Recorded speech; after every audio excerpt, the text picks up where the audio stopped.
Que le Seigneur vous bénisse. Nous allons lire dans la Bible, dans le livre de Joël, au chapitre 2, le verset 28. Joël 2, 28.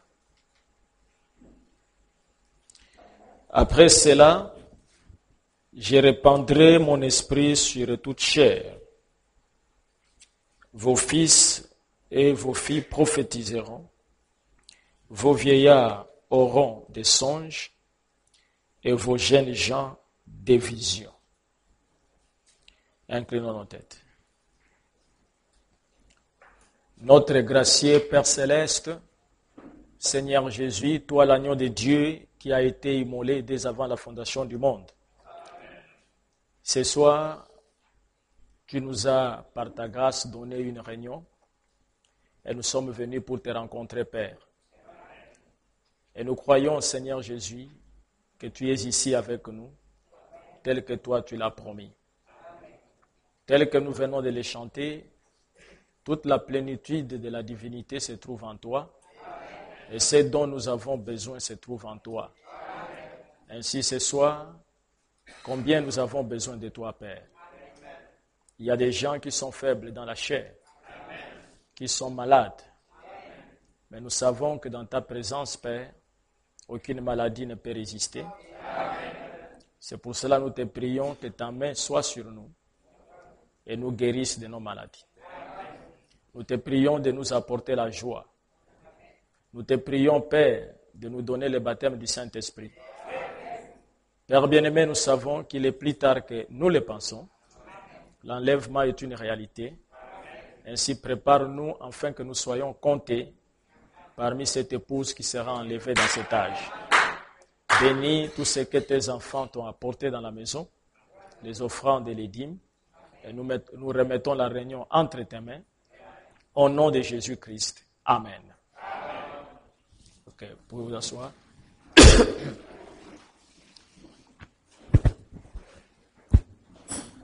Ce soir, nous allons parler, ce n'est pas tellement une prédication comme telle.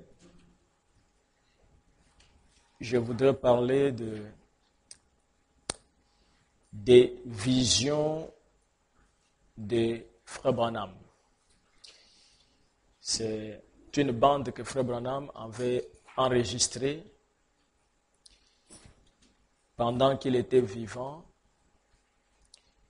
et qu'il avait envoyé à Frère Levi afin de pouvoir mettre ça sous forme de livres, imprimer cela afin que cela soit connu par l'épouse de Jésus-Christ. Amen. C'est pour ça que j'ai lu dans Joël où il est dit qu'après cela, c'est-à-dire le temps de la restauration, Dieu devrait restaurer encore l'Église et la restauration devrait se faire en ces derniers jours, au temps de la fin. Et nous savons que cela a été fait par le ministère de Frère Branham. Et quand l'Église sera restaurée, Dieu devrait déverser ses dons dans l'Église, entre autres les dons de vision et les dons de songes. Et Frère Branham était un prophète et Dieu lui a donné une quantité de visions que nous ne pouvons même pas compter. Parce qu'il avait les visions presque tous les jours et à chaque instant. Mais certaines visions, les frères lui avaient demandé de pouvoir les raconter et ça a été raconté. Et Frère Levi avait la bande et cela a été imprimé. Et nous avons donc la brochure. Ils ont intitulé « Des visions de William Branham ». Amen. Ainsi, Frère Branham dit,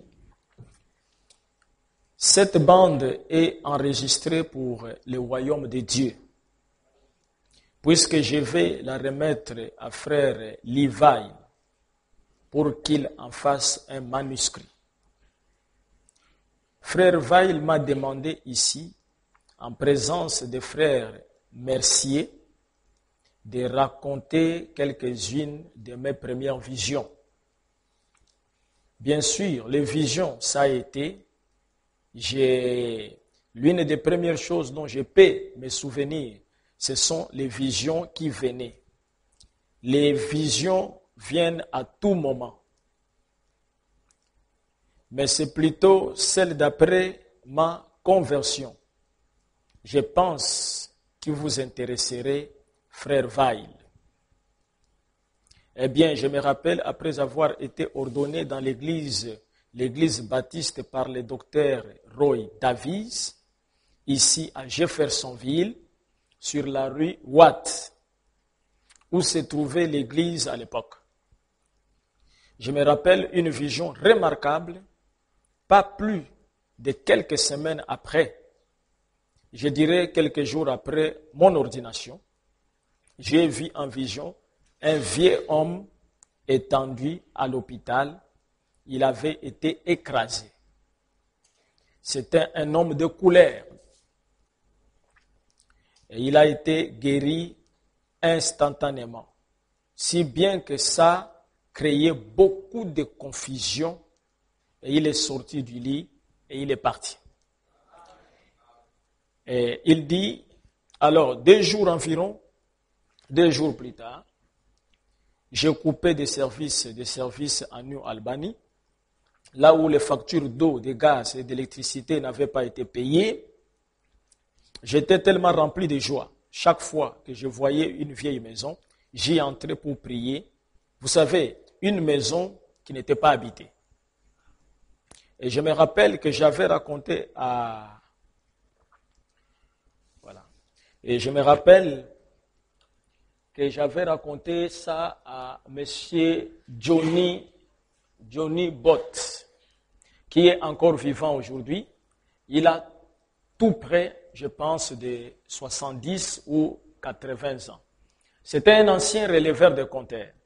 On l'avait enlevé du service de relevé de compteurs et alors on l'avait placé au bureau pour qu'il enregistre les plaintes et autres. C'était juste à l'entrée et les appels de service. Et je lui racontais ce que le Seigneur m'avait montré. Et il allait de temps à autre, relever quelques compteurs isolés, là où l'employé habituel n'avait pas été. Et là, il racontait à un homme. Et j'avais vu dans le journal, là, qu'il y avait une vieille charrette. À l'époque, on faisait tirer ça par 2 chevaux et on ramassait les déchets et les ordures dans la ruelle. Il y avait un vieux homme de couleur du nom de M. Édouard J. Merel. Il habitait 1020 rue Clark à New Albany.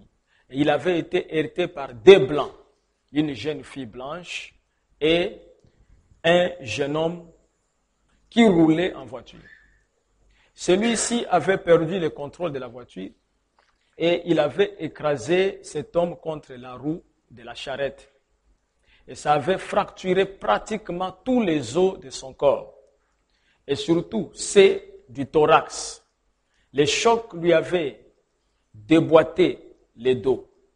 On l'avait transporté à l'hôpital dans un état très grave. Et M. Pott, qui passait par l'hôpital là, à New Albany, il lui avait dit que le Seigneur était en contact avec moi.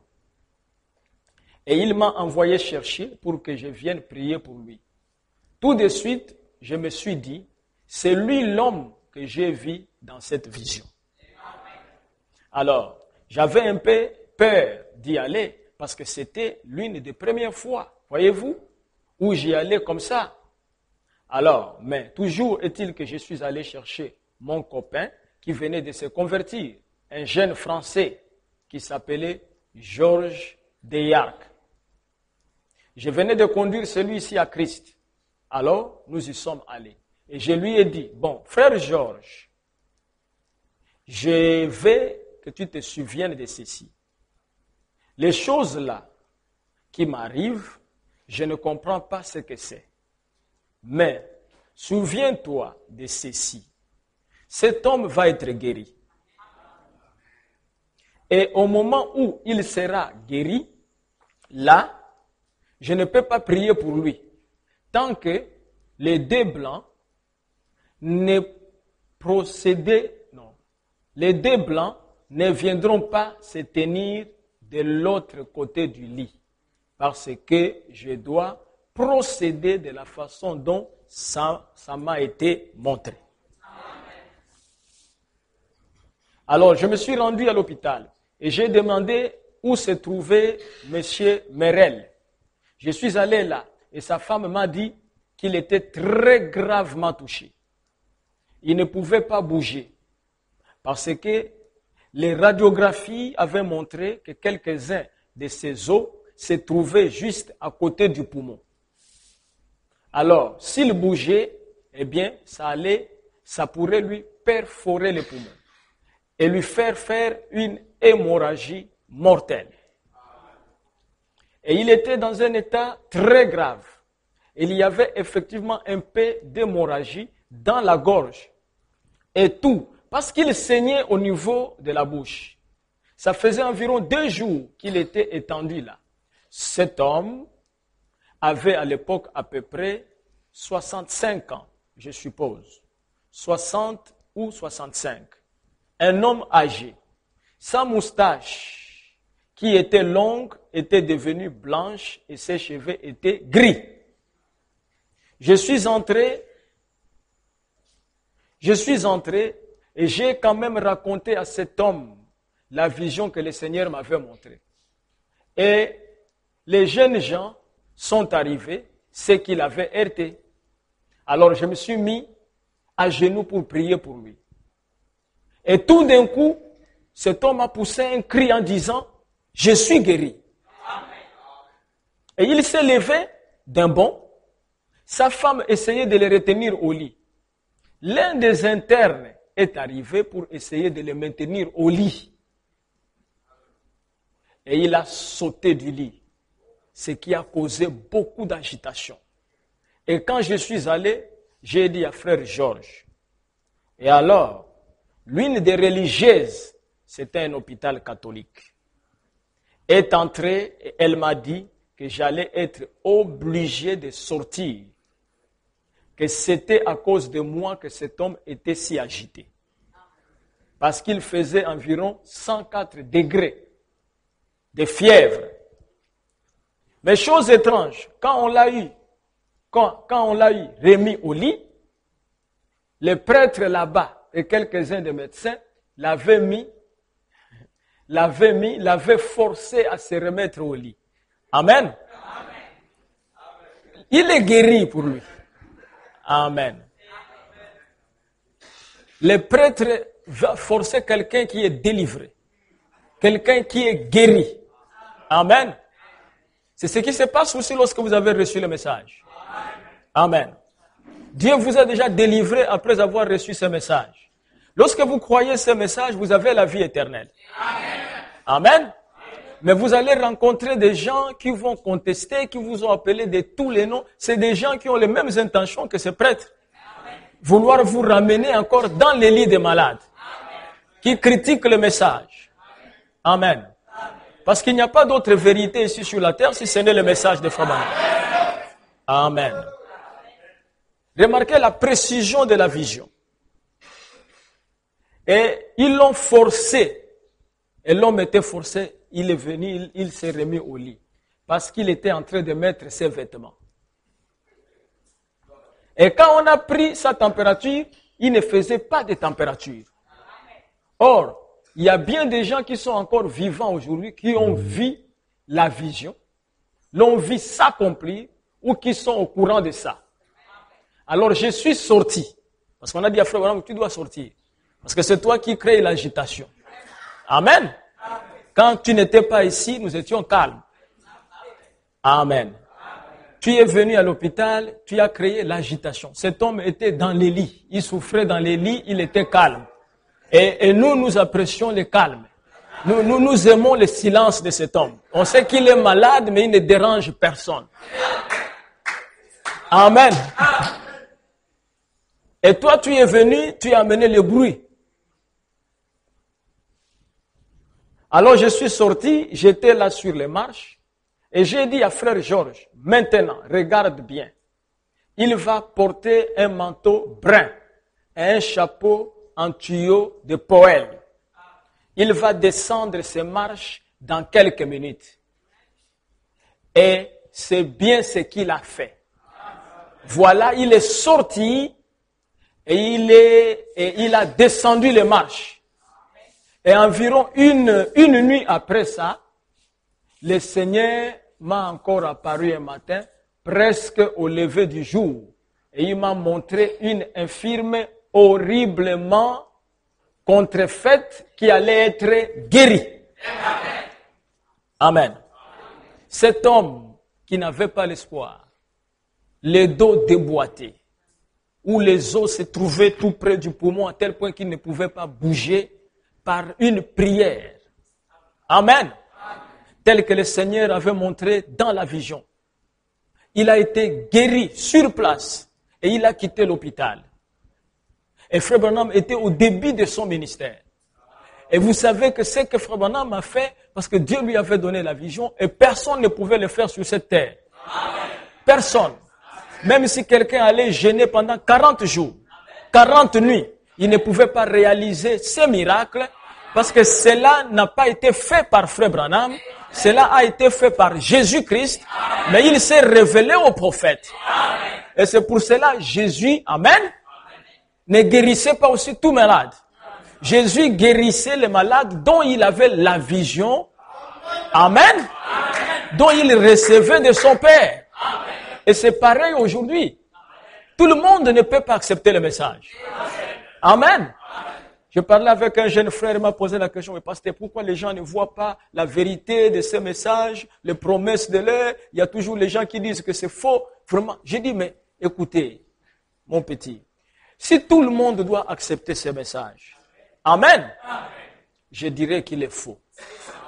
Pourquoi tu veux faire accepter tout le monde? Amen.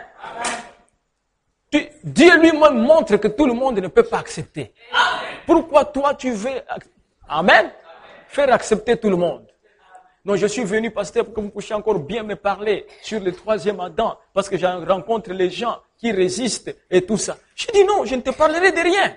J'ai enseigné sérieusement sur ça. Ce n'est pas ton mandat d'aller convaincre les gens. Amen. Crois pour toi et assieds-toi. Amen.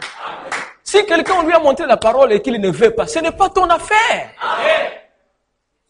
Amen. Nous devons apporter le message. Eh bien, mes frères, évangéliser et tout ça, amener les gens. L'église est vide, amener les gens à l'église. Non, c'est pas notre travail. Nous, on n'amène pas les gens à l'église. Amen. Mais nous, on prêche le message pour que les gens entrent dans le corps de Christ. Et dans le corps de Christ, Amen, l'entrée est mystérieuse et invisible. Personne ne peut voir. Lorsqu'on vous fait entrer dans le corps de Christ, il n'y a que Dieu qui connaît cela et toi qui es entré. Parce qu'on te donne un nouveau nom que personne ne connaît. Amen. Si ce n'est celui qui le reçoit et celui qui t'a donné le nom.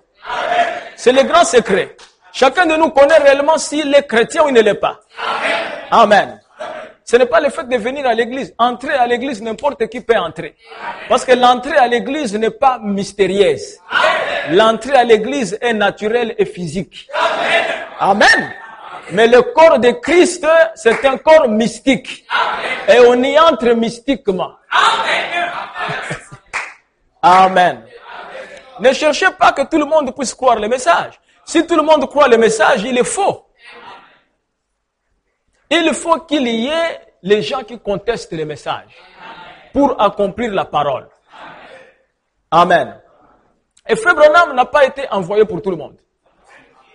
C'est impossible. Amen. Nous croyons, bien aimés frères, à l'élection de Dieu. Et vous savez qu'on ne peut pas faire l'élection, bien aimés frères, Amen, s'il n'y a pas plusieurs candidats. Si c'est un seul candidat, ce n'est pas l'élection, c'est des élections bâclées. L'élection, il faut qu'il y ait plusieurs candidats. Frère Branham explique un peu ce qui se passe avec la naissance naturelle. La naissance naturelle est plus mystérieuse, plus surnaturelle que la naissance virginale. C'est Frère Branham qui l'a dit. Amen. Il dit, lorsqu'une femme veut donner naissance à l'enfant, il faut qu'il y ait un homme. Parce qu'une femme sans homme ne peut pas donner naissance. Amen. Et les germes de l'enfant viennent de l'homme. Et Frère Branham dit que les germes, semences de l'homme, se produisent en millions. Et la science confirme ça. Il dit, lorsque l'homme produit les germes, semences, en millions. Amen. La femme produit les ovules. Amen. Qui sont les œufs. Et pour que l'enfant se forme, il faut que les germes semences mâles puissent féconder l'ovule. Mais les germes semences qui se produisent en millions se dirigent en millions pour aller féconder. Amen. Frère, on dit que quand ils se dirigent en millions pour aller féconder, les millions qui partent là-bas, il n'y a qu'un seul germe semence qui va féconder. Tous les autres millions vont venir ici mais mourir. Amen. Et c'est pareil avec la parole. Mais cette germe semence est lui qui va former l'enfant, a été prédestiné par Dieu. Amen. Et ne pensez pas que le germe qui arrive le premier et tout ça, c'est celui-là qui va féconder. C'est le prédestiné qui va féconder. C'est le grand mystère. Amen. Le jour où toi tu es né naturellement et tout ça, il y a eu beaucoup qui sont venus pour naître comme toi. Amen. Mais qui sont morts. C'était des germes semblables aux germes qui t'a donné naissance. Ils étaient tous germes. Ils avaient la même vitesse. Ils couraient de la même manière. Ils étaient dans la même colonne vertébrale. Ils étaient portés par le même homme. Mais parmi eux, il y avait les germes élus. Et c'est pareil avec le message du temps de la fin. Nous tous, nous pouvons croire le message du temps de la fin. Nous tous, nous pouvons dire que Frère Branham est prophète. Mais parmi nous qui disons que Frère Branham est prophète, il y aura les élus réellement que Dieu a prédestinés. Ce sont ceux-là qui seront fécondés par le baptême du Saint-Esprit et qui croiront la totalité de la parole. C'est ça le signe que vous êtes un élu. C'est la foi dans toute la parole. Amen. Frère Branham raconte la deuxième vision, on va revenir là. Le Seigneur m'a encore apparu un matin, presque au lever du jour, et il m'a montré une infirme horriblement contrefaite qui allait être guérie. Alors j'ai dit, eh bien, je vais probablement découvrir où elle se trouve. Et alors, je suis allé, j'ai coupé l'eau sur, je crois que c'était vers 8e rue, à New Albany. C'était une maison à 2 logements. Et je craignais d'avoir coupé l'eau des 2 côtés. D'un côté, les gens avaient déménagé. Et de l'autre côté, les gens s'y trouvaient toujours. Donc, ils ne savaient pas, est-ce que je n'ai pas coupé là où les gens se trouvent? Parce qu'ils devraient couper là où la maison n'était pas habitée. Alors, je suis allé du côté où il y avait les gens, celui qui était occupé. Et j'ai frappé à la porte. C'était des gens vraiment pauvres. Et une fille ravissante est venue à la porte, assez pauvrement vêtue. Elle a dit, que désirez-vous? J'ai dit, voudriez-vous ouvrir les robinets pour voir si l'eau est coupée? Elle a dit, oui monsieur. Et elle y est allée. Elle a dit, non, l'eau coule encore. J'ai dit, merci. Et sa mère, qui était alitée, s'appelait Madame Marie d'Onian. Elle était arménienne. Son fils était arrière, je crois, dans l'équipe de foot de New Albany. Et elle, sa fille allait à l'école secondaire, elle s'appelait Dorothée. Et elle a dit, Dorothée m'a dit, n'est-ce pas vous l'homme de Dieu qui a opéré cette guérison ici à l'hôpital l'autre jour? Ma mère désire vous parler. Amen. Et je suis entré. Et elle m'a dit qu'elle était alitée infirme. Elle était infirme, alitée depuis 17 ans. Depuis la naissance de cette jeune fille. Et donc la jeune fille avait 17 ans. Alors je lui ai dit, elle a dit, est-ce vous l'homme de Dieu qui a guéri cet homme-là? J'ai dit, non madame, je ne suis pas un guérisseur. J'ai tout simplement prié pour ces malades. Ça m'avait été montré par quelque chose qui m'avait dit que qui m'avait dit ce qu'il en était. Je ne savais pas comment appeler ça. Une vision ou bien quoi. Je ne savais pas encore ce que c'était. J'étais encore tout jeune célibataire et tout. Alors, il y avait, cette dame m'a demandé de prier pour elle. Et je lui ai dit, je vais d'abord prier et puis si le Seigneur me le montre, je reviendrai. Amen. Si le Seigneur me montre, je reviendrai. Mais vous et tout ça, à tout moment, vous avez des visions. À tout moment, vous voyez les sorciers. À tout moment, les maisons des gens sont attaquées. Mais il y a quelque chose qui ne va pas. Hein, frère? Il y a quelque chose qui ne va pas. Et aujourd'hui, les visions, on ne voit pas de visions comme ça qui amènent quelqu'un à être guéri. Les visions et tout ça, c'est la sorcellerie. Et tout ça et tout. Quand je dors, je te vois. Tu es devenu un poisson. Ça, c'est trop bizarre, ça. Ça ne semble pas être chrétien. Amen. Même dans les églises aujourd'hui, les visions et tout ça, les prophéties, c'est toujours autour de la sorcellerie. Et la sorcellerie, et tout ça. Mais il y a quelque chose qui ne va pas. Aussi longtemps que ce que vous faites n'est pas biblique, cela ne vient pas de Dieu. Amen. Prenez la Bible, ce sont les apôtres qui avaient le message. Où est-ce que vous avez vu les apôtres sont en train de chasser les sorciers? Amen. Comme un frère, il a épousé sa femme païenne. Il m'amène un enfant, j'ai prié pour l'enfant. Après, il me dit, pasteur, qu'est-ce que je vais faire parce que ma femme veut amener l'enfant pour la délivrance à l'Alliance chrétienne. J'ai dit, mais vous êtes comment? Mais il y a quelque chose qui ne va pas. Dieu dit ceci, allez prêcher la bonne nouvelle à toute la création. C'est pas ce qui est écrit? Amen. Voici les miracles qui accompagneront à ceux qui auront cru. À mon nom, ils chasseront les démons. Ils prieront pour les malades.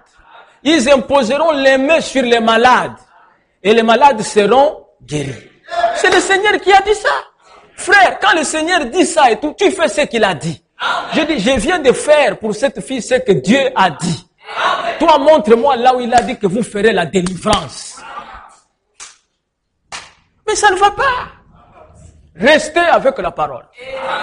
Que vous voyez un miracle ou pas, aussi longtemps que c'est la parole, quelque chose se fera. Amen. Parce que quand vous respectez la parole de Dieu, vous respectez Dieu.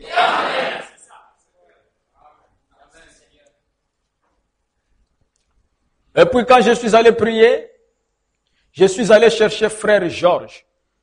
Je lui ai dit, c'est elle la femme dont je t'ai parlé, au sujet de laquelle j'avais prié. Je sais que c'est la même femme. Viens avec moi. Et nous sommes allés là-bas pour prier. Alors cette jeune fille de 17 ans, évidemment, moi je n'étais qu'un jeune homme. Elle avait un frère d'environ 6 ou 8 ans, quelque chose comme ça.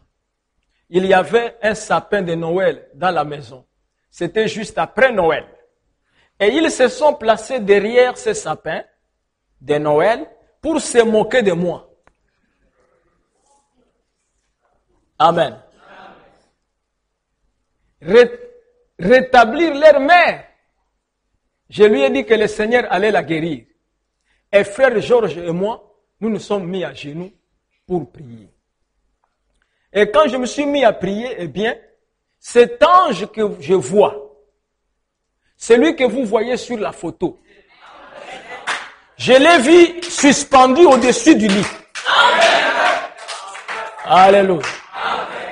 L'ange que nous voyons sur la photo, donc la colonne de feu, Frère Branham dit qu'elle était suspendue au-dessus du lit.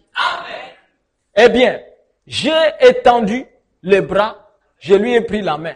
J'ai dit, Madame Oniane, actuellement elle vit en New Albany. Là, elle et son mari, sa famille. Et j'ai dit, Madame Oniane, le Seigneur Jésus m'a envoyé. Et il m'a dit avant que je vienne,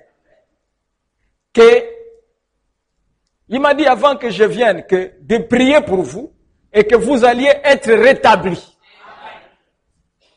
Levez-vous et soyez rétablis au nom de Jésus. Amen. Elle avait les jambes atrophiées, repliées sous elle, avec sa Bible en arménien contre son cœur. Elle a commencé à avancer vers le côté du lit. Et à ce moment-là, Satan m'a parlé. Il a dit, si tu la laisses toucher le sol, elle va se casser le cou en descendant de ses lits élevés.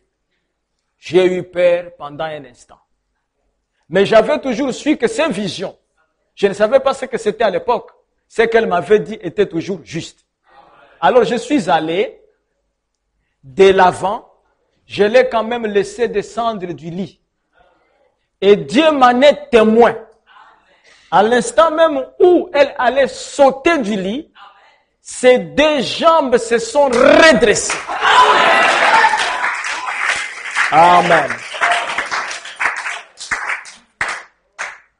Sa fille a poussé un cri en se tirant les cheveux. Elle est sortie dans la rue en courant, en criant de toutes ses forces. Des voisins sont venus de partout. Et elle était là pour la première fois depuis 17 ans. Elle allait et venait dans cette pièce en louant Dieu. Amen. Je suis parti de suite pour m'éloigner de là. Amen. Amen. Amen. Voyez-vous bien, mes frères, pourquoi nous croyons que tout ce que Frère Branham a dit est la vérité. Amen. Comment une personne de 17 ans peut être guérie au même moment et marcher et tout ça? Mais il fallait que Dieu lui-même soit là. Mais qu'est-ce qui s'est passé réellement? La colonne de feu était au-dessus de son lit. Amen. Mais pour que la colonne de feu agisse et tout ça, il fallait que William Branham prononce la parole. Amen. C'est pour ça que Frère Branham dit que le Saint-Esprit sans un corps est impuissant. Nous avons besoin d'un corps. Et si Dieu a respecté William Branham, lui qui est Dieu, pourquoi la colonne de feu ne pouvait pas guérir cette femme? Et la colonne de feu attendait que Branham parle. Parce que Dieu est le premier croyant de sa parole. Amen. Frère Branham dit que depuis que nous avons décidé qu'il ne parle plus dans la nuit, il a accepté cela et il ne changera pas. Chaque fois qu'il aimerait parler au peuple, il trouvera toujours un prophète. Amen. Mais le même Dieu, parce que nous sommes en train de parler de lui, il est ici avec nous. Le même Dieu peut vous guérir. Amen. Cette femme a fait 17 ans. Mais tout l'espoir était parti. Mais malgré les 17 ans, vous voyez qu'elle avait sa Bible collée sur son cœur. Parce qu'elle croyait que Dieu est toujours capable. Même si j'ai fait 17 ans. Même si votre maladie a déjà fait 7 ans. Vous avez prié, vous êtes fatigué. Mais il y a un jour où quelque chose peut se faire. Il y a un jour où quelque chose peut se faire. Dieu ne ment jamais. Dieu nous laisse aussi, bien mes frères, le temps de voir si nous allons persévérer en lui malgré les souffrances. Malgré les souffrances, malgré tout, tu confesses toujours qu'il est Dieu et qu'il voit et qu'un jour il pourra m'aider. Il veut voir cette foi-là. Et il agira un jour. Amen. Frère me dit, puis après quelques semaines plus tard, j'étais chez ma mère un soir. Ce jour-là, j'avais été en prière. Et c'était comme si je n'arrivais tout simplement pas à me frayer un passage jusqu'à la victoire dans ma prière. Cela nous arrive aussi. Vous priez, vous sentez comme si Dieu ne vous a même pas écouté. Vous priez même si, c'est comme si vous n'avez même pas prié. Amen. Ne vous en faites pas. Une prière, vous pouvez même faire comme ça, vous-même vous pensez que Dieu n'a jamais écouté. Dieu écoute toujours. Amen. Et avant même que vous puissiez prier, tout ça, il avait déjà écouté. Amen. Dieu, dès que vous êtes en train de vous mettre à genoux pour prier, tout ça, il connaît toute la prière que vous allez faire. Mais pourquoi il nous laisse prier tout ça? Parce qu'il est convenable que nous accomplissions toute justice. Amen. Parce qu'il avait déjà dit prier. Mais il connaît la prière. Même là, nous pouvons rester pour nous à la maison, tout ça et tout, et puis nous serons enlevés. Amen. Mais si nous venons et tout ça, c'est parce que nous devons accomplir la parole. Je n'arrivais tout simplement pas à percer jusqu'à voir la victoire dans la prière. Alors je me suis dit que j'allais simplement rester. Et vous savez, aller me coucher. À l'époque, j'habitais à la maison. Alors, je suis entré dans la chambre pour prier. Mais quand Dieu te donne un don pareil, il faut qu'il te donne beaucoup d'humilité. Hein? Amen. Un pasteur à Libreville ici, des gens qui ont des visions et tout ça, il fait des choses comme ça. Mais nous tous, là, on va nous enlever de la chair. On va dire, mais frère, vous faites quoi même là-bas? Venez voir l'homme, 17 ans. William Branham n'était pas comme ça. Amen. Heureusement que tous ceux qui se disent champions de la dynamique et des miracles, il n'y a rien. C'est ça le problème. Il n'y a rien. Amen. Moi, je préfère croire la parole. Parce qu'un jour, Dieu va honorer la parole. Amen. Vous savez, lorsqu'on a photographié la colonne de feu et tout ça, c'était un débat dans une convention. Amen. Et vous savez ce qui s'est passé dans cette convention? Frère Bozoff, parce que Frère Branham avait refusé de partir. C'est Frère Bozoff qui est allé défendre la guérison divine.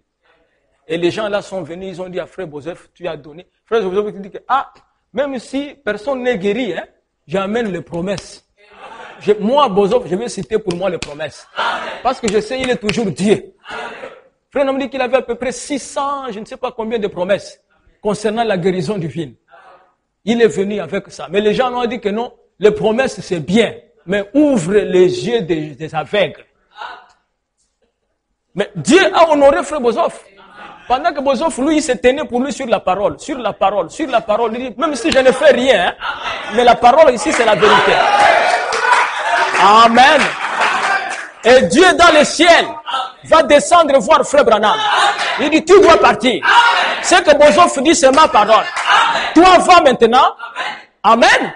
Avec la pratique. Bozoff a donné la théorie. C'est pour ça que je crois que tout ce que je prêche, d'une manière ou d'une autre, comme je me tiens sur la parole, vous allez voir un jour la manifestation du troisième pôle. Parce que c'est la parole. Amen. C'est la parole de Dieu. Pendant que nous sommes en train de parler ici, c'est la parole. Et Frère Branham dit que vous ne pouvez pas parler de lui sans qu'il ne vienne. Amen. Les deux disciples sur le chemin de Maïs parlaient de lui. Et il est apparu. Et pendant ce soir que nous parlons de lui, et vous allez le voir apparaître. Parce que ce n'est pas ma parole, c'est sa parole. Amen. Je n'aimerais pas me faire un menteur. Vous comprenez bien mes frères? Frère Branham me dit, je ne donnerai pas louange à Dieu pour des choses qu'il n'a pas faites. Et moi, je ne viendrai pas dire des choses bien aimées pour faire plaisir aux gens. Je n'ai pas vu de visions que j'ai vu des visions. Amen. Oh, j'ai prié pour quelqu'un, tout ça, quand j'étais à bout et tout ça, et puis il a vomi un serpent. Pourquoi je dois dire ça? Parce qu'il y a des choses réelles que Dieu a faites. Pourquoi ne pas me tenir sur ça et dire ce que Dieu a fait? Et Dieu va m'honorer aussi parce que je dis ce qu'il a fait. Amen. C'était vers 1h du matin, je pense, et j'ai prié, et tout à coup, j'ai regardé, et maman, elle avait l'habitude de prendre ses vêtements, de les empiler sur une chaise. Vous savez, nous étions des gens très pauvres. Très pauvres. J'ai regardé, il y avait quelque chose de blanc qui venait vers moi. Et j'ai pensé que j'étais en train de regarder la chaise qui avait les vêtements dessus. Mais c'était cet ange du Seigneur. Cette nuée, vous savez, et il est venu jusque là où j'étais. Et je me suis retrouvé dans une pièce, une petite maison, ce que nous appelons une maison de fusils de chasse, c'est-à-dire qu'une petite maison, hein, ce que vous pouvez appeler vous entrée couchée. Une petite maison de 2 pièces, tout en longueur, et il y avait des boiseries rouges ici, sur le côté, vous voyez. Il y avait un petit lit à colonne en fer, à ma droite. Il y avait une femme aux cheveux noirs, debout contre... Cette pièce se prolongeait jusque dans la cuisine. Cette femme était debout contre la porte de la cuisine. Elle plairait. Il y avait un père debout devant moi. Et il m'avait amené son petit, qui avait quelque chose sur sa petite poitrine. Une de ses jambes, la gauche, était tellement recroquevillée qu'elle était repliée contre son petit corps. Et la jambe droite était recroquevillée dans l'autre sens. Les 2 bras aussi étaient recroquevillés, repliés contre son corps. Et son petit corps était tordu, tout recroquevillé, jusqu'au cou ici. Et je me suis demandé, qu'est-ce que ça veut dire? J'ai regardé et à ma gauche, une vieille femme était assise. Elle ôtait ses lunettes et en essuyait les larmes ou quelque chose qu'il y avait sur ses lunettes. À ma droite, assis sur un canapé rouge, assorti au fauteuil, il y avait un jeune homme aux cheveux blonds, frisés, qui regardait par la fenêtre. J'ai regardé et debout là plus loin, à ma droite, se tenait l'ange du Seigneur. Et il m'a dit, ce petit pourra-t-il vivre? Alléluia! L'ange de l'Éternel. Le même langage biblique. Ces eaux peuvent-ils vivre? Ce petit peut-il vivre? Et j'ai dit, monsieur, je ne sais pas. Alléluia! Il a dit, pose tes mains sur lui. Il vivra. Et je l'ai fait. Le petit a bondi hors des bras de son père. Et sa petite jambe droite s'est redressée. Et le côté droit s'est redressé. Le bras droit s'est redressé. Il a fait un autre pas. Et l'autre côté s'est redressé. Il a fait un autre pas. Et l'autre côté s'est redressé. Le corps, la partie du milieu s'est redressée. Il a placé ses petites mains dans les miennes. Et il a dit, frère Branham, je suis parfaitement guéri. Alléluia. C'est merveilleux ça, frère. Amen. Cela me fait la joie. Lorsque je vois ces choses, même moi-même, frère, je dis merci Seigneur. Nous sommes sur la bonne voie. Et remarquez ça, c'était une vision. Le petit portait une combinaison ou une salopette en velours côtelé blé. Une petite salopette à plastron. Il avait les cheveux châtains et une toute petite bouche. Et puis l'ange du Seigneur m'a dit qu'il m'a mené ailleurs. Amen. Alors j'ai été transporté très loin parce qu'il va revenir sur cette vision. Il m'a déposé à côté d'un vieux cimetière. Ça c'est une autre vision qu'il voit. Et il m'a montré les chiffres inscrits sur une pierre tombale, près d'une église. Et il a dit, ceci sera ton point de repère. C'est merveilleux, bien-aimés frères. Il m'a transporté dans un autre lieu et c'était une petite ville qui avait peut-être 2 magasins. Il y en avait un avec une devanture jaune, des planches de bois jaunes sur les murs. Je me suis approché, où je me suis tenu là. Un vieux homme en sortait. Il portait une veste en velours côtelé bleu, ou une veste en jean bleu, et une combinaison bleue, et une casquette en velours côtelé jaune. Il avait une grosse moustache blanche. Il a dit, c'est l'ange qui lui a dit, il a dit, il va t'indiquer les chemins. Ça, c'est la vision. Quand tu verras cet homme ici avec la moustache, les velours côtelés et tout ça, lui t'indiquera les chemins. Amen, amen. Dieu nous connaît. Dieu te connaît. Il connaît que tu serais ici ce soir. Il connaît là où tu devais être assis. Il connaît ton souci. Il peut le régler ce soir. Il est Dieu. Amen. Il n'a jamais changé. Il est le même hier, aujourd'hui, éternellement. Celui qui était avec Frère Branham, il doit être avec nous. Parce que Frère Branham a laissé un héritage. Et nous en sommes l'héritier. Et il a dit à Abraham, je te bénirai, je bénirai ta postérité. Et il a béni Frère Branham. Et nous sommes de la postérité de Frère Branham. Il doit nous bénir. Si quelqu'un est malade ce soir, c'est même Dieu capable de faire la même chose. Alléluia. Que j'ai une vision, que je n'ai pas une vision, je n'en ai pas besoin, car la parole de Dieu est plus que la vision. Et je crois que Dieu peut faire quelque chose. Amen. Même si vous êtes malade pendant des années, continuez à croire que vous êtes guéri. Un jour, vous serez guéri. Parce qu'il est Dieu. Amen. Ensuite, quand j'ai repris conscience, cette fois, j'ai vu que j'entrais dans une pièce et je suivais une jeune femme assez corpulente. Et en entrant dans la pièce, le motif du papier qui tapissait les murs était rouge. Au-dessus de la porte, il y avait une inscription. Que Dieu bénisse notre foyer. Il y avait à ma droite un genre de grand lit à colonnes en cuivre.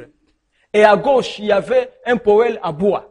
Dans un coin de la pièce, une jeune fille d'une quinzaine d'années était étendue. Elle avait eu la polio ou quelque chose du genre. Et à cause de ça, sa jambe droite était atrophiée. Et son pied était tourné de travers. Et il était replié. Et elle avait l'air d'un garçon, sauf qu'elle avait des cheveux de fille. Et elle avait les lèvres en forme de cœur, comme une fille.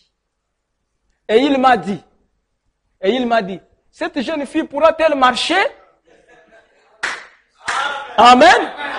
Et j'ai dit, monsieur, je ne sais pas. Amen. Il a dit, va, poser les mains sur son ventre. Alors j'ai pensé qu'il s'agissait sûrement d'un garçon, puisqu'il me faisait poser les mains sur son ventre. Amen. William Branham m'a dit, si c'est une fille, je ne peux pas aller poser les mains sur le ventre. Mais vous, le pasteur qui posez les mains sur le ventre de fille, il y a quelque chose qui ne va pas. Amen.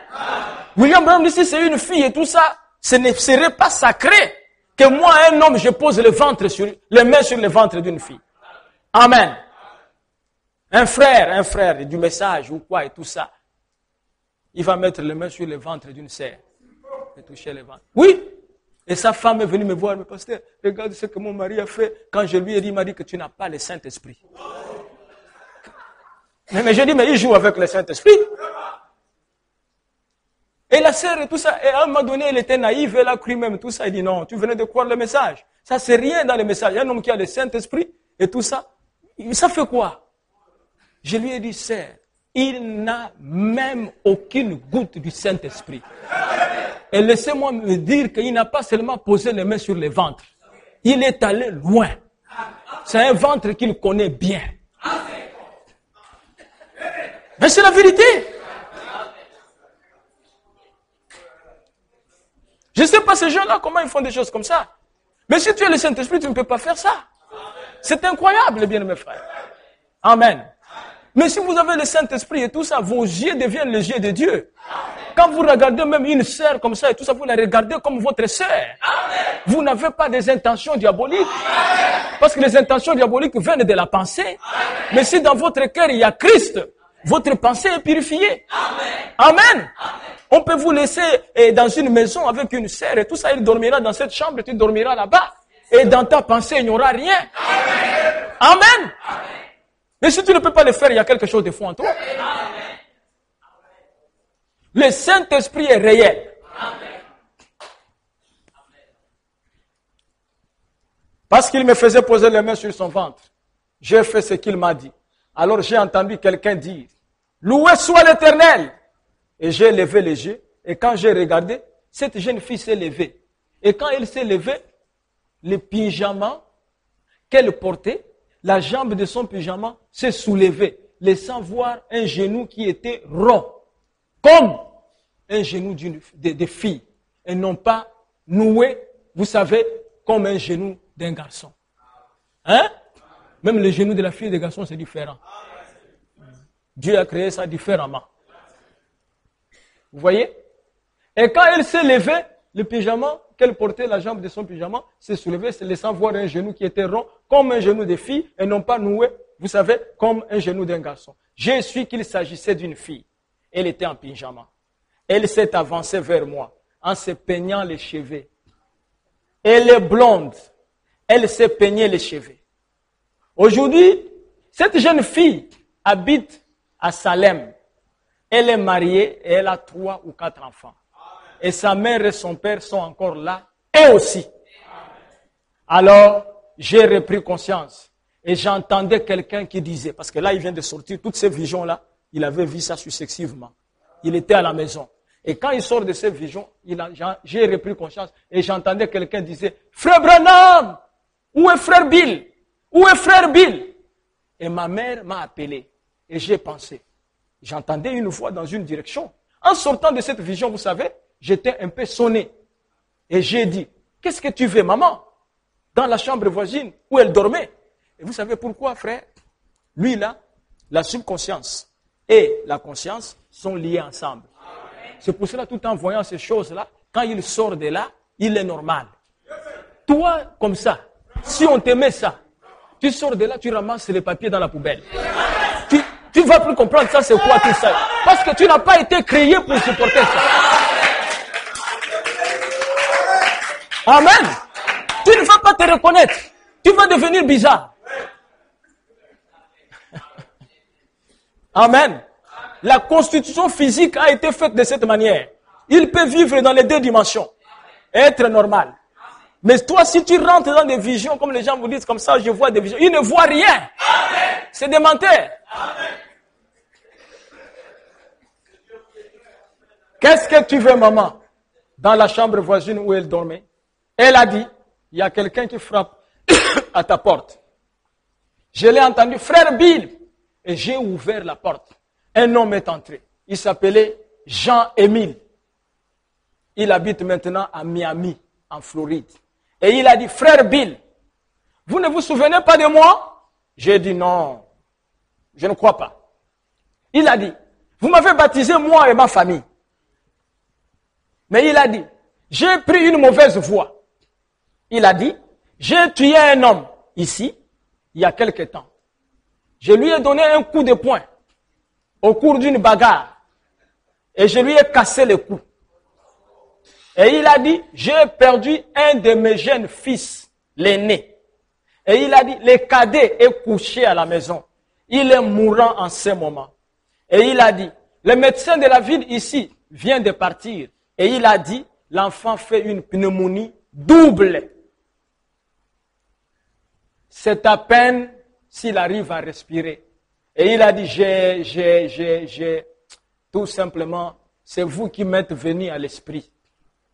Je me demande si vous accepteriez de venir prier pour lui. Et il a dit, bon, comme vous le savez, je suis un cousin de Graham Slening. En fait, Graham Slening, qui est maintenant le révérend Graham Slening, n'était pas encore ministre à l'époque.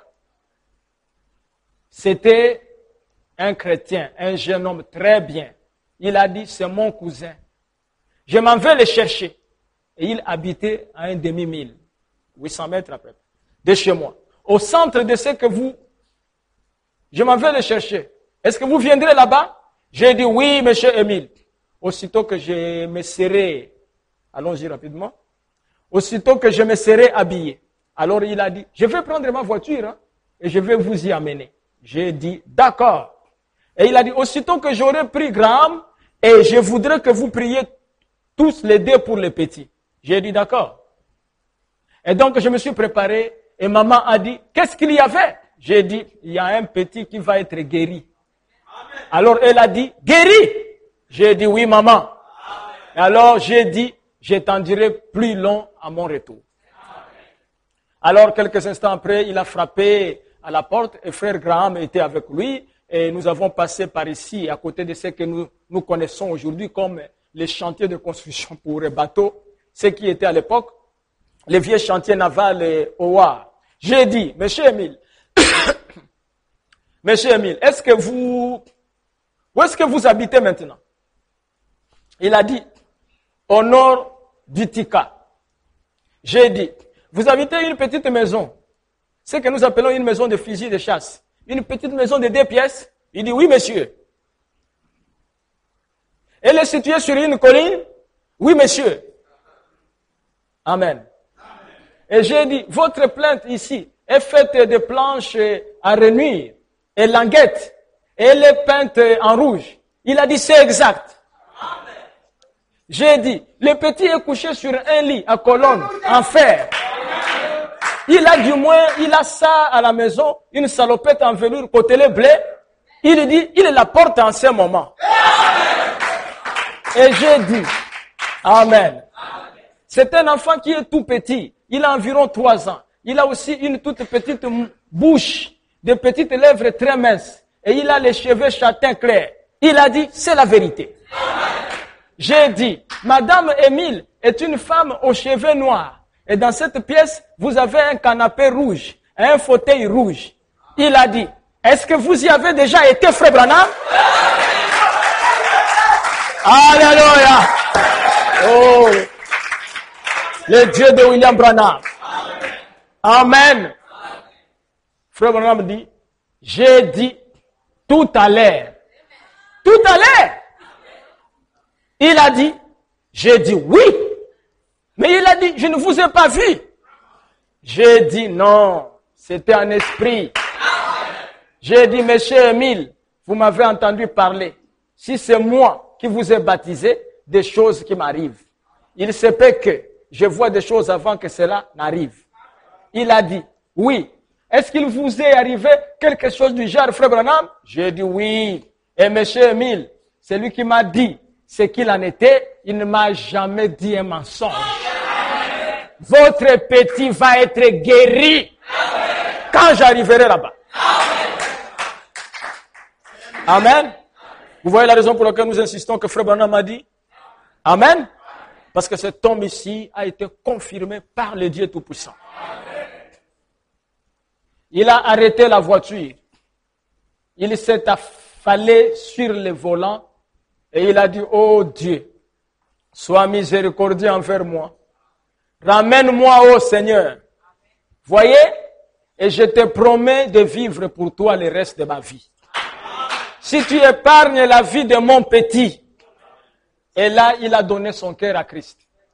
Nous sommes entrés dans la maison, tout excités, à cause de lui, une âme qui avait été ramenée à Christ.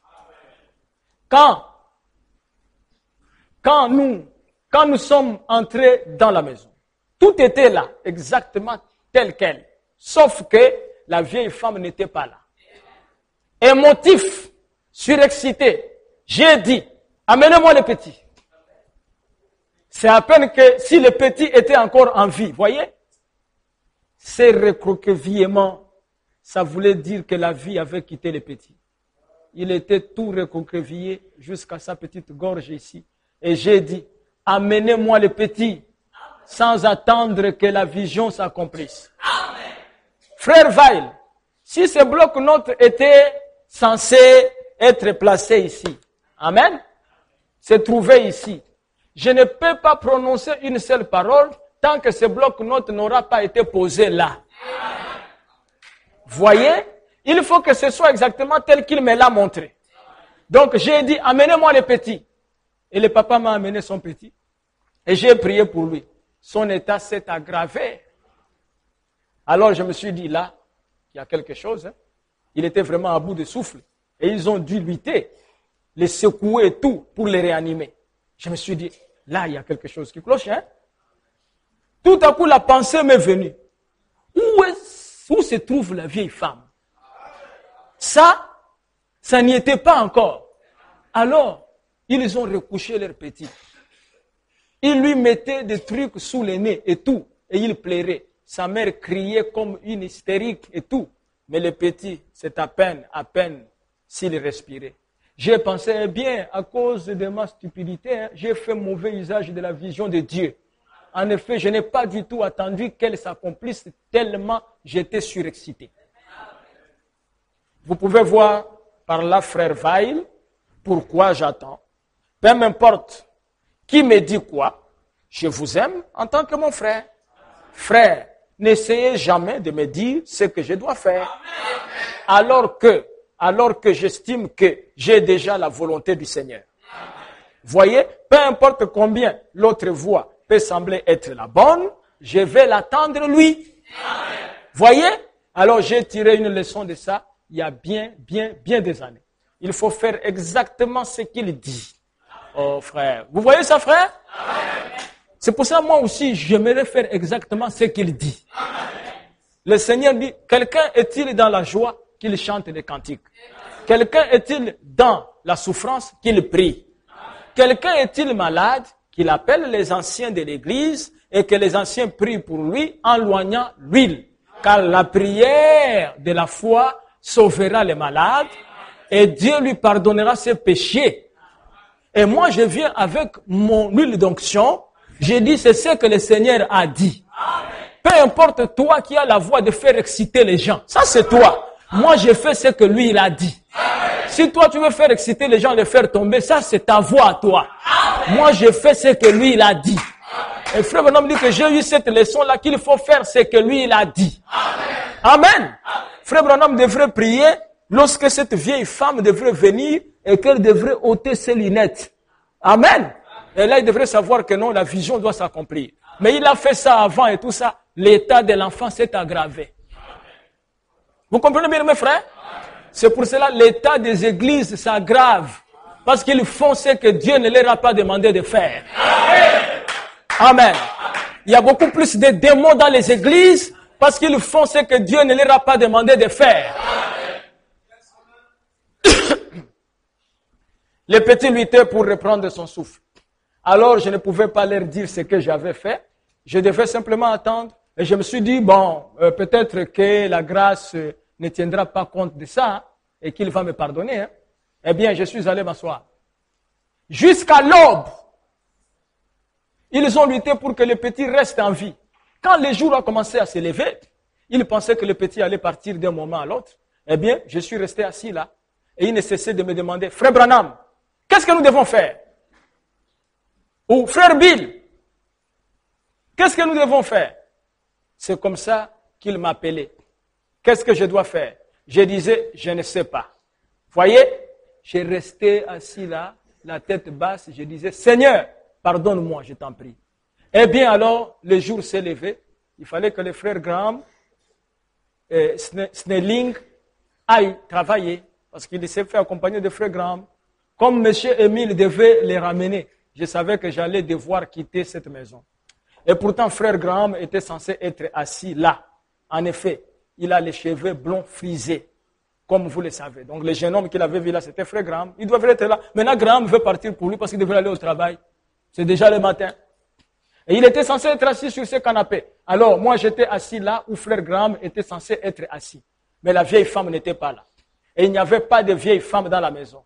Alors, je suis resté assis là. Et donc, M. Émile a mis son par-dessus. Et puis, je savais que si frère Graham partait, à quel moment il allait bien pouvoir revenir. C'était difficile à dire, hein, voyez. Et puis, je savais que même si cette femme arrivait alors, frère Graham ne serait plus là. Alors, vous voyez dans quelle situation je me trouvais. Hein? Et vous jouez avec les détails de la parole. Vous faites n'importe quoi de la parole et tout ça, et tout parce que Dieu va vous suivre. Il ne peut suivre que sa parole. Frère, c'est important qu'on assiste sur la parole. Amen. Voyez-vous, frère Branham, c'est Dieu qui lui a donné la vision. Mais ça ne peut pas s'accomplir si tout n'est pas en place. J'ai dit, non monsieur, non, frère Bill, Vous voulez rentrer à la maison? Vous voulez que je vous ramène à la maison? J'ai dit, non monsieur, je vais attendre, si ça ne vous dérange pas. Ça me coûtait de rester dans la maison, seul avec le petit et sa mère, parce que c'était des jeunes gens. Lui, il avait environ 25 ans, je suppose. Et j'avais à peu près le même âge. J'ai dit, non, je vais attendre, si ça ne vous dérange pas. Il a dit, c'est un ordre, frère Bill. Et alors, la mère qui faisait les 100 pas, comme une hystérique, et qui essayait, qui plairait, et tout, vous savez. Et l'état du petit qui s'aggravait toujours, vous voyez, on aurait dit que d'un moment à l'autre, c'était comme si la respiration lui manquait, comme ça, il faisait, frère Bonhomme imite, c'est tout ce qu'il y avait comme souffle en lui. Et rien, on n'avait pas de pénicilline et tout ça à l'époque, voyez-vous. Alors, on leur mettait seulement des cataplasmes et des choses comme ça. Mais les petits, il y avait déjà plusieurs jours qu'ils souffraient de ça. Ils s'en étaient allés, voyez-vous. Et alors, je me suis assis là, j'ai pensé, oh, si Graham part, Graham a mis son manteau. Et il allait franchir la porte pour sortir. Et il a dit à sa femme, il a dit, eh bien, nous serons de retour dans un petit instant. Je me suis dit, oh Dieu, alors il va falloir que je passe toute la journée ici et peut-être encore toute la nuit. Tu vois, à attendre cette vision. Qu'est-ce que je peux faire? Et j'ai regardé par la fenêtre et voici la grand-mère du petit arriver sur le côté de la maison. Je l'ai appris plus tard là que c'était sa grand-mère. Et elle portait des lunettes. Je me suis dit, ça y est, Seigneur. Alléluia. Pourvu que Graham ne sorte pas. Amen. Amen. Frère, vous voyez le respect de la vision? Mais frère Branham pouvait dire que, frère Graham, assieds-toi ici. Ça ne devrait plus être la vision. Frère Graham ne sort pas.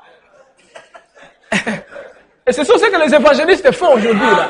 Ils sont faux. Il est là, il surveille la vision parce qu'elle doit s'accomplir d'elle-même. Ce n'est pas à lui d'aller positionner Graham ici, grand-mère, là-bas. Essuie tes lunettes. Rien ne va se faire. Amen. Pourvu que Graham ne sorte pas. Alors, elle arrivait toujours par la porte de devant. C'était l'habitude de la grand-mère. Elle venait toujours par la porte de devant, mais cette fois, elle vient par la porte de derrière. Mais pour une raison, pour une autre, qu'on ignore même jusqu'à ce jour, elle est passée par la porte de derrière. Elle est entrée par la cuisine. Et elle est entrée dans la cuisine de la petite maison. Quand elle est arrivée dans l'embrasure de la porte, sa fille y a accouru et elle l'a embrassée. Parce qu'il s'agissait de la mère de la fille. Vous savez? Et elle l'a embrassée. Et frère Graham, et puis elle a dit, est-ce que le petit va mieux? Elle a dit, maman, il est mourant. Et elle s'est mise à crier comme ça, et sa mère pleurait. Alors, je me suis dit, pourvu que ça marche là, que Graham ne sorte pas. Que Graham ne sorte pas. Amen. Frère, vous faites partie de la vision de l'épouse. Est-ce que vous comprenez? Et vous ne pouvez pas sortir du message. Amen. Si l'un de vous sort du message, Dieu sera obligé d'attendre la vision. C'est pour ça, lorsqu'il vous regarde et que le diable veut vous amener, amen, le diable veut vous amener très loin. Et Dieu peut dire, pourvu que Franck ne sorte pas, qu'il reste là, pourvu que telle sœur ne sorte pas, sinon la vision ne sera pas accomplie. Amen. C'est la vision qui nous retient ici. Amen. Ce sont des détails très inspirés, frère. Amen. Et je me suis levé. Alors je me suis dit, pourvu que ça marche, là que Graham ne sorte pas. Et je me suis levé, mais je ne pouvais rien dire. Voyez-vous? Je ne pouvais qu'attendre. Et frère Graham a fait quelques pas. Je m'étais levé pour qu'il puisse s'asseoir. Et c'était des membres de sa famille, voyez-vous? Alors il s'est mis à pleurer, lui aussi. Et il s'est assis sur le canapé, là où il était censé être assis. Alléluia. C'est Dieu qui est en train de jouer avec sa vision, le puzzle, en train de mettre toutes les pièces en place. Amen. Et je me suis dit maintenant, pourvu que cette vieille dame vienne s'asseoir dans ses fauteuils rouges. Et je m'étais reculé vers la porte où se tenait M. Émile. Il portait son par-dessus et il était prêt à partir. C'était par un temps très froid. Un froid de blizzard. Et je me suis dit, et la vieille dame s'est assise dans le fauteuil. Puis Graham s'est assis et il a baissé la tête. Et la mère du petit a posé sa main contre la porte. Elle s'est mise à pleurer. Exactement la vision. Et la vieille dame s'est assise. Mais au lieu qu'elle s'assoie juste, qu'elle s'assoie juste de larmes sur ses lunettes, vu qu'il faisait froid, quand elle est entrée, celle-ci s'était embuyée. Alors, elle a plongé la main dans sa petite serviette. Elle en a sorti un petit mouchoir dans sa petite sacoche. Elle a commencé à essuyer ses lunettes. Frère, avec ça, ça y était. Et j'ai dit à M. Émile, est-ce que vous avez toujours confiance en moi en tant que serviteur de Christ? Alléluia. Tout est en place maintenant. Amen. Tout est en place maintenant et la vision doit s'accomplir. J'ai dit, monsieur Émile, monsieur, est-ce que vous avez toujours confiance en moi en tant que serviteur de Christ? Il a dit certainement, frère Branham. J'ai dit, maintenant, je peux vous le dire, quand j'avais parlé tout à l'heure, j'avais devancé la vision. Voilà pourquoi ça ne s'est pas produit. Si vous avez toujours confiance en moi, allez, amenez-moi votre petit. Oh là là, j'ai vu en ce moment-là que c'était juste. Voyez-vous? Allez, amenez-moi votre petit. Il a dit, je vais faire tout ce que vous me demandez de faire, frère Bill. Je n'aurai pas peur de le prendre dans mes bras. En effet, quand il le prenait dans leurs bras, il s'en allait. Il perdait le souffle. Il m'a amené le petit. Il a étendu les bras pour prendre celui-ci et il me l'a amené et il s'est tenu là. J'ai posé ma main sur lui. J'ai dit, Seigneur, pardonne la stupidité de ton serviteur. Voyez, quand j'avais parlé, j'avais devancé ta vision. Mais maintenant, que l'on sache que tu es le Dieu des cieux et de la terre. À peine avais-je dit ça, le petit entoure son papa de ses deux bras. Et il se met à crier, à pleurer, en disant, papa, je me sens bien maintenant. Alléluia. Amen. Bien-aimés frères, ne pouvons-nous pas dire ce soir aussi, nous nous sentons bien maintenant? Nous nous sentons bien maintenant que la vision est accomplie et que l'épouse est en place et que, amen, personne de nous n'est sorti. Amen. Oh, vous allez voir cette vision, bien-aimés frères, elle a beaucoup de parties. Et j'ai dit, monsieur Émile, laissez le petit tranquille. Il faudra 3 jours pour que ça les quitte. Parce qu'il avait fait 3 pas en se déroulant. Frère, la vision. Le petit a fait 3 pas en se déroulant. Branham connaît l'interprétation. Il dit les 3 pas qu'il a fait, c'est-à-dire qu'il faut 3 jours pour qu'il soit complètement bien. Mais si toi tu n'es pas prophète, on te dit qu'il a fait 3 pas, tu vas commencer à nous raconter des choses. Amen. Mais les 3 pas que tu as vus là, tout ça, c'est ton oncle, l'oncle de ton père, l'oncle de tout ça. Alors que ce n'est pas ça. Je suis rentré chez moi. Et cette vision a été racontée à l'église. Et quand Frère Branham leur a annoncé que ce garçon-là va récupérer les membres, tout ça et tout, dans 3 jours, certains membres de l'église de Frère Branham ont émis un peu des doutes. Meda n'était pas encore mariée à Frère Branham, elle était une simple chrétienne. Il a dit, Bill, je te suivrai pour voir ça. L'enfant là, alléluia. J'ai dit, monsieur, mais laissez le petit tranquille. Il faudra 3 jours pour que ça les quitte. Parce qu'il avait fait 3 pas en se déroulant. Je suis rentré chez moi, j'ai raconté ça à mon église, j'ai dit, je vais y retourner. C'était un lundi. J'ai dit, mercredi soir, avant le culte, j'irai là-bas. C'était des gens pauvres. Alors, nous leur avons préparé un panier de provisions pour les rapporter. Alors j'ai dit, je veux que vous y allez tous, quand j'irai là-bas. Et vous vous placerez autour de la maison. Et quand j'arriverai là-bas, à cette maison-là, regardez bien, et vous verrez, si ce petit-là ne va pas traverser les planchers avec une petite moustache, quelque chose comme ça, voyez, et il va placer ses mains dans les miennes et prononcer les paroles suivantes. Frère Bill, je suis parfaitement guéri. Ce petit âgé de 3 ans, regardez bien et vous verrez si ça ne va pas se produire. Mon épouse actuelle, Meda, c'était bien avant que nous soyons mariés là. Elle faisait partie du groupe. Et tout un camion plein de gens était allé là-bas. Et ils s'étaient placés autour de cette maison. Voyez-vous, pour me voir. Et quand j'allais arriver dans le vieux camion de la compagnie de service public que j'avais chez moi ce soir-là, je n'avais pas de voiture personnelle.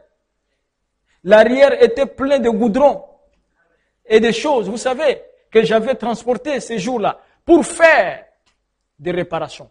Je suis arrivé devant la maison, je me suis arrêté, je suis monté sur le perron, j'ai frappé à la porte. Il n'y avait pas de tapis sur leur vieux plancher. La mère a traversé la pièce. Elle a dit, tiens, mais c'est frère Bill. Comme ça. Et les gens regardaient à l'intérieur par les fenêtres. À ce moment-là, pour voir ce qui allait se produire. Et dans le coin, le petit garçon était en train de jouer. C'était le 3e jour. Je me suis arrêté et je n'ai pas dit un seul mot. Tout doucement, il a traversé la pièce. Il est venu et il a placé ses petites mains dans les miennes. Il avait bu du chocolat au lait et il avait comme une petite moustache partout là. Dû au chocolat au lait. Il a placé ses mains dans les miennes et il a dit, frère Bill, je suis parfaitement guéri.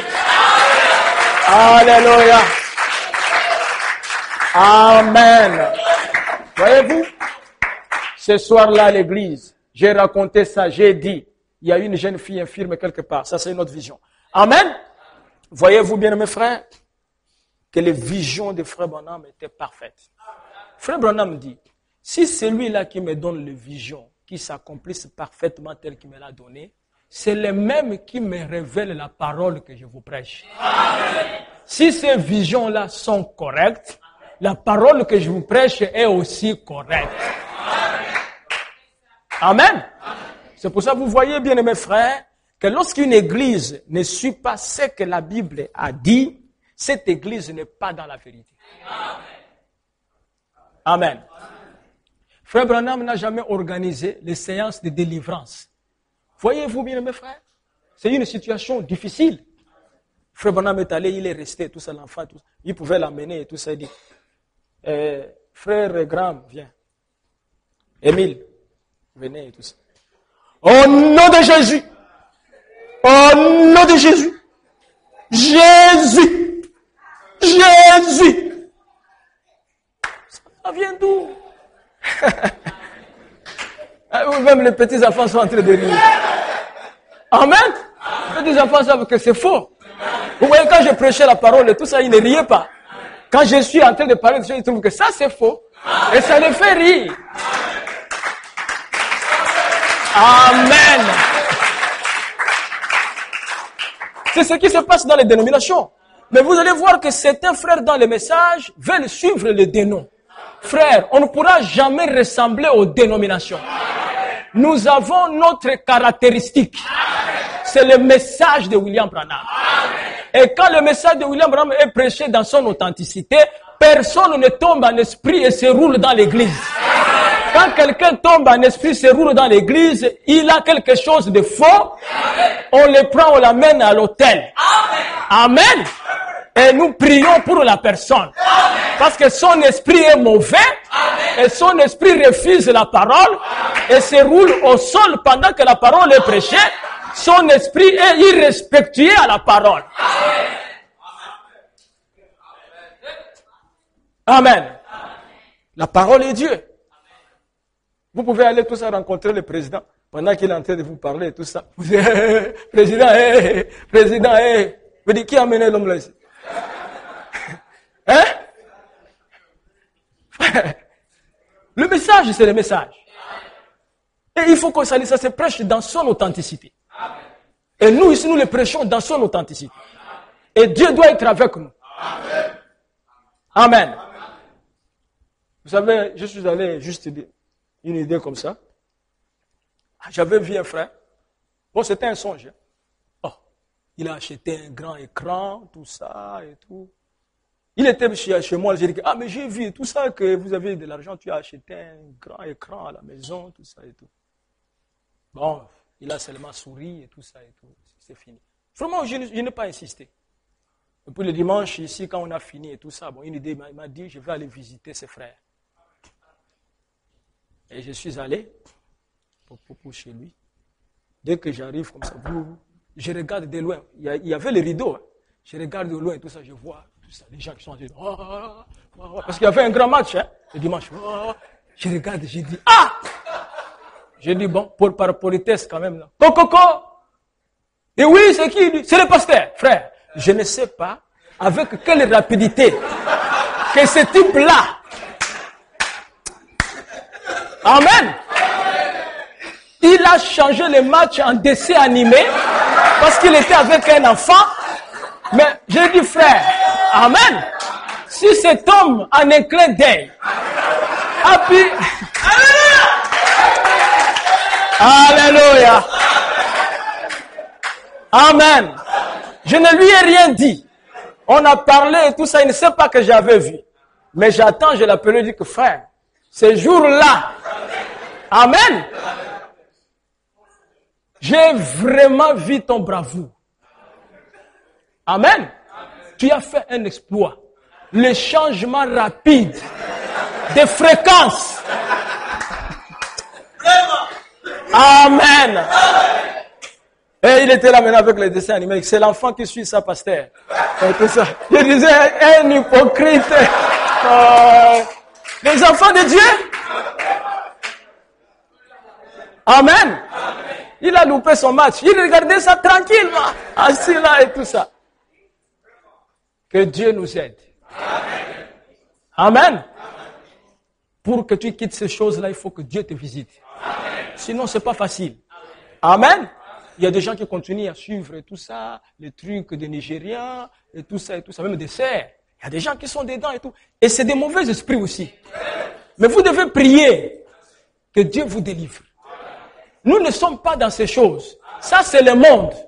Je vous laisse dans le monde, mais vous n'êtes pas du monde. Qu'est-ce que cela doit te donner? C'est la joie. Quand tu es en train de regarder ça, là, tout ça. Oh, tu bouges aussi un peu. Alors, bon, pendant ce temps-là et tout ça, si la grande moissonneuse est en train de prendre l'épouse, on prend aussi un joueur. Mais non, les joueurs restent. Parce qu'on ne joue pas le football là-bas.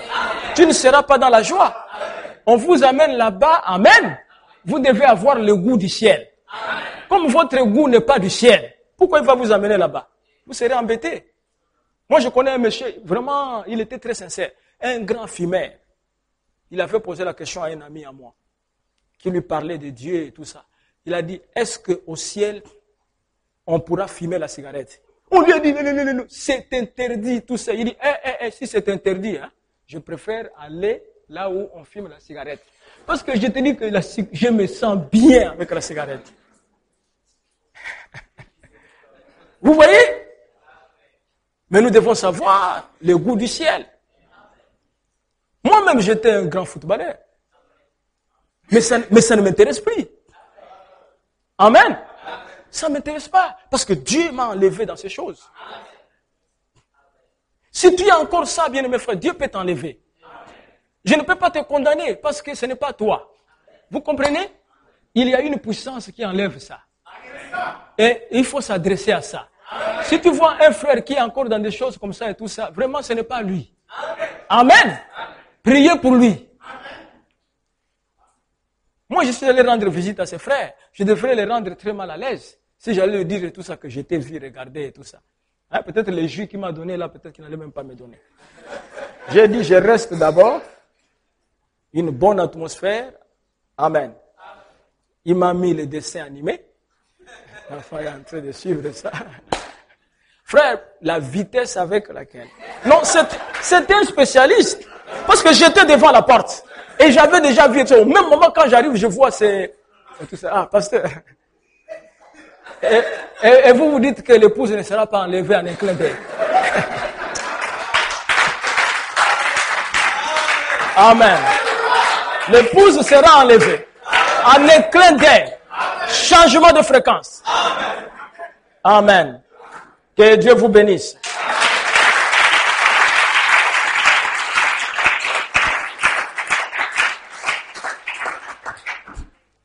Nous allons nous lever pour la prière. C'est Dieu qui a donné des visions à Frère Branham, qui a apporté la guérison à toutes ces femmes, à tous ces hommes. N'est-il pas les mêmes ce soir? Et pourra-t-il pas faire la même chose pour vous? Je crois qu'il peut le faire. Alors que nous chantons,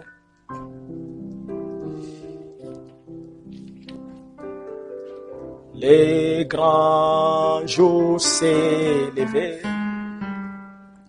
Dieu nous a visités. Voici des temps nouveaux. Chantons gloire. Nous recevons de Christ c'est qu'il avait promis. Les Saint-Esprit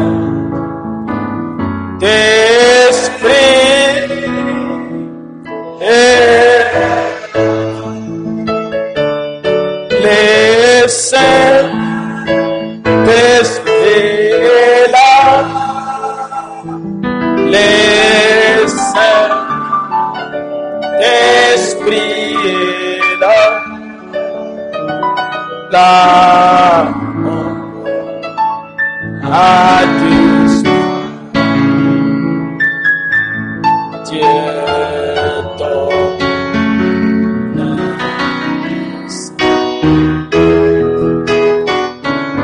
Et suis les mondes entiers, les grands jours s'élèvent.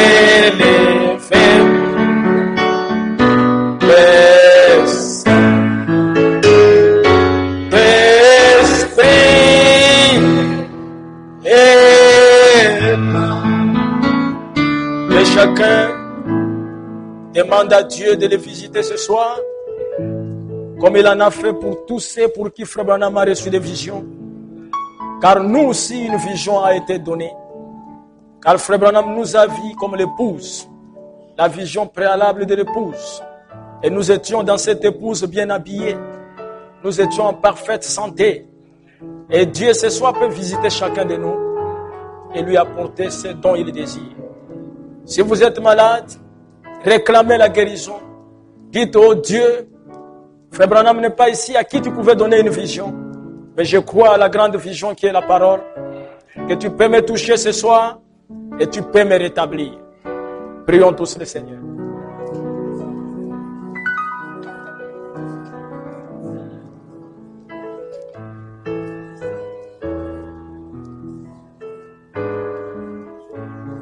Prière. Si vous êtes malade et que vous avez mal à la tête, placez votre main droite sur la tête. Si vous avez mal au ventre, placez votre main droite sur votre ventre.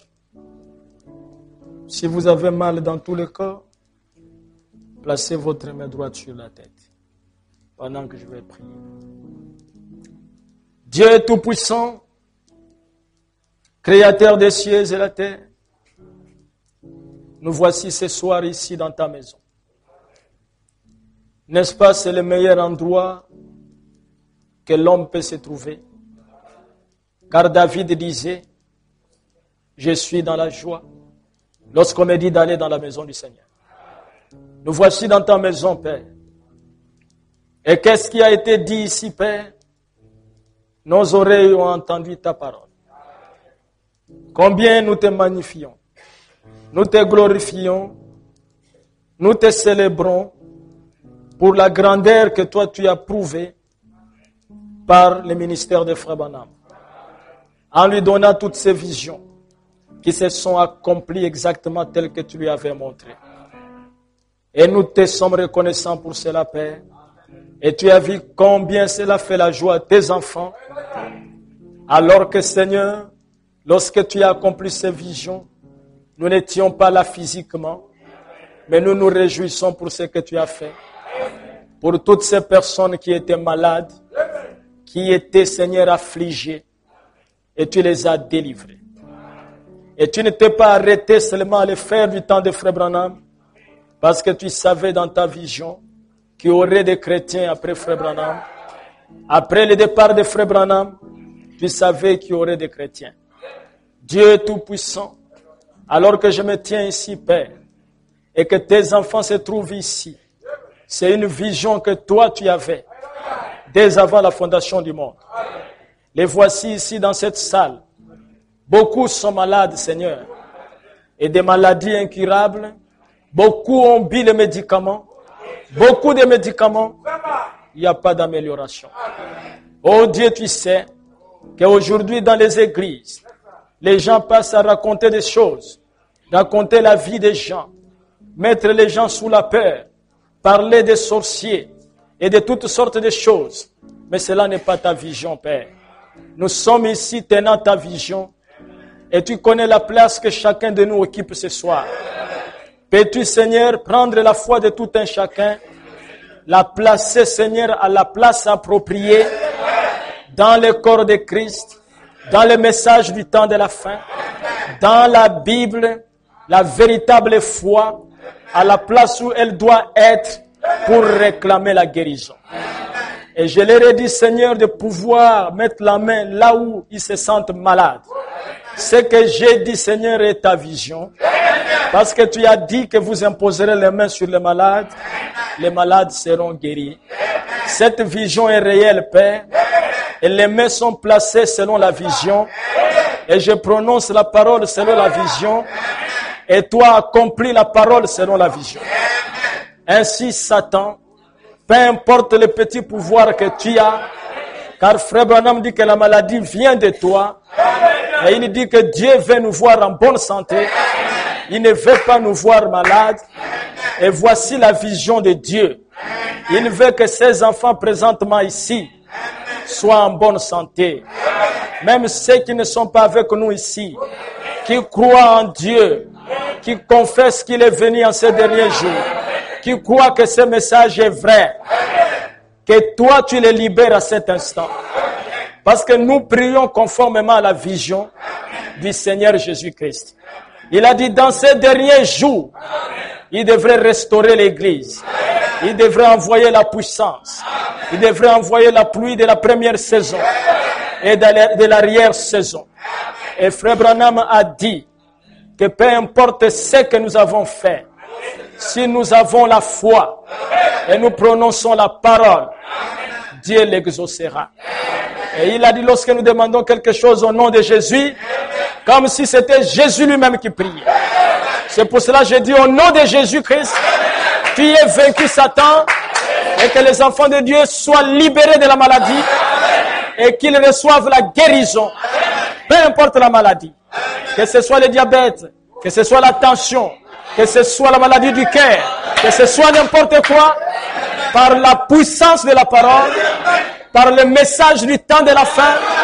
Je ne peux pas voir l'ange que Frère Branham voyait, mais il est ici, selon la vision de la parole, Que les malades soient guéris. Je crois que cela se passera ainsi, Père. Et nous prions, Éternel des armées, pendant que le diable est en train de faire rage sur la terre. Nous voulons que nous soyons entre tes mains. Nous voulons que tu nous utilises, Seigneur, afin de lancer les défis à ce Dieu de cet âge mauvais qui a perverti les vies de femmes et les vies des hommes. Nous sommes ici en tant que témoins de ta parole. Et soutiens-nous, Seigneur, dans notre témoignage. Nous nous remettons entre tes mains. Marche avec nous. Garde-nous dans ta main. Repousse nos ennemis. Donne-nous du succès dans tout ce que nous ferons. Pardonne nos faiblesses de la chair. Pardonne nos péchés, Seigneur. Oui, je te le demande, Père. Au nom de Jésus-Christ. Amen. Amen. Que le Seigneur vous bénisse. Allez dans la paix du Seigneur. Notre culte est terminé. Savez-vous au nom du Seigneur Jésus-Christ.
Brille de